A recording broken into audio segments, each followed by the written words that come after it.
The US is walking a financial tightrope again. The debt ceiling has been breached, the clock is ticking, and Washington is at war with itself. If no deal is struck, we're talking delayed Social Security checks, unpaid military, a stock market nosedive, and maybe a global recession. In the next few minutes, we'll break down the real numbers, the high-stakes political chess match, and what it all means for you, wherever you are in the world. The debt ceiling isn't about new spending, it's about paying the bill for what America already bought. Think Medicare, Social Security, military salaries, and yes, interest on the trillions already borrowed.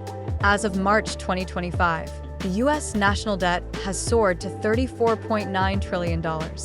The current ceiling?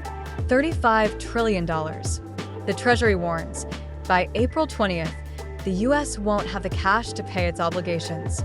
That's when things get real. No new borrowing means no money to pay the bills. Here's what that could look like. 70 million Americans could see their Social Security delayed. Federal workers, including the military, may miss paychecks. The stock market could tumble fast. The US credit rating could be downgraded again, just like in 2011. And when confidence in the dollar shakes, the world listens. Since February, Treasury Secretary Janet Yellen has used extraordinary measures to keep payments flowing, but they run out by April 20th. Biden has proposed a $6.2 trillion budget, heavy on clean energy, healthcare, and defense. But Republicans say, not without cuts. They want deep spending reductions in exchange for raising the cap. We won't greenlight more debt without serious reform. You don't play chicken with the global economy. The US has danced this dangerous line before. 2011, GOP versus Obama, credit downgraded. 2013, 16-day shutdown, public outrage, deal struck. 2021, temporary fix, tense pause. 2023, last-minute bipartisan deal, ceiling raised narrowly. Each time, Wall Street panicked. Main Street paid the price. According to Moody's Analytics, 6 million jobs could vanish in a prolonged default. The stock market could lose 20%. GDP might contract 4% in one quarter. Consumer confidence? Back to pandemic lows.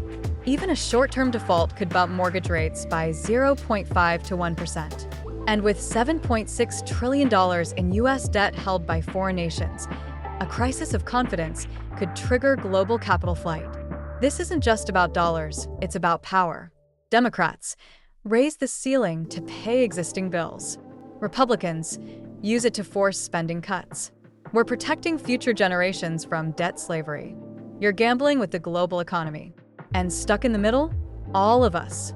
The 14th Amendment says US debt shall not be questioned. Some argue this gives Biden power to bypass Congress and keep paying the bills. But here's the catch.